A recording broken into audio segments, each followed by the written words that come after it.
Independence, officials here like to say, is what Haiti is all about. It is the first black republic in the world, and the second country in the Western Hemisphere to win its independence after the United States. But the 6 million Haitians, descendants of African slaves who threw out the French back in 1803, have been paying dearly for that independence. Because for the remainder of the 19th century, no other country would trade with Haiti. Cut off from any exchange with economically developed countries, Haiti entered the 20th century a backward nation. But the young black republic was still plagued by turmoil, and after one Haitian president was murdered in a French embassy back in 1915, U.S. Marines were sent in to restore order. They stayed to occupy the country for the next 20 years. And the soldiers and wealthy owners of vast plantations did little, it seems, to discourage their portrayal as ugly Americans. To this day, many of Haiti's problems, and Haiti has plenty of them, are still being blamed on the United States and on what officials here feel is Washington's heavy-handed pattern of meddling in Haiti's internal affairs. For instance, in the 6 months preceding Papa Doc Duvalier's successful rise to power in 1957, there were 6 presidents, and every one of them succumbed to a coup. Coups, officials say, that were engineered and financed by American interests.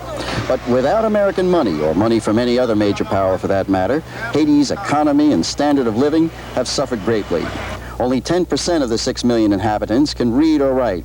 The average Haitian can expect to live only 45 years. Per capita income is $260 a year, $5 a week, making Haiti the poorest country in the Caribbean and one of the poorest in the world.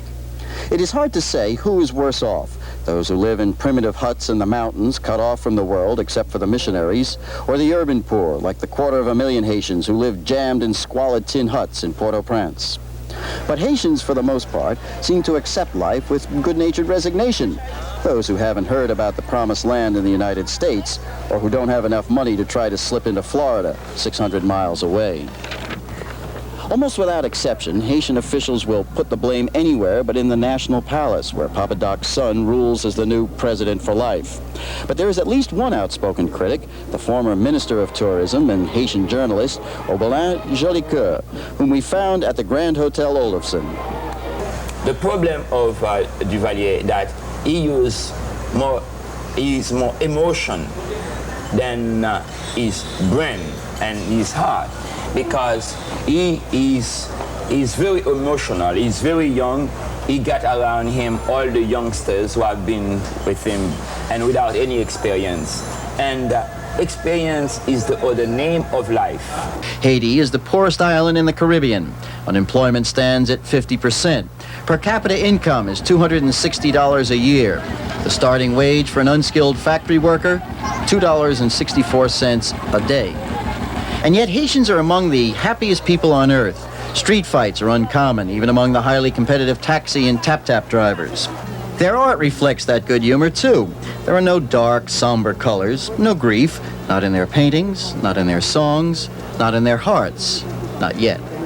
Much of the island republic is starving, and yet studies have found that it has the agricultural capacity to feed 3 times the population, if there were only enough secondary roads to get the produce to market.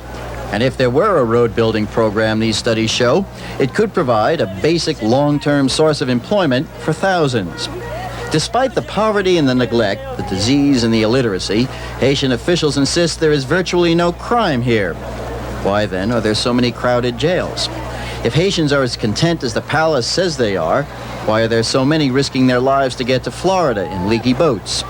And if Haiti is free, why can't its people choose their president? Haiti's independence seems like a cruel hoax. Its people still savor their freedom from any colonial power, but they seem anything but free in their own country. For more than 178 years, Haitians have drawn a certain amount of sustenance from this cherished notion of independence. But how much longer, people are beginning to wonder, will that fill empty bellies? In Haiti, this is Anthony Prisendorf, Channel 5 News.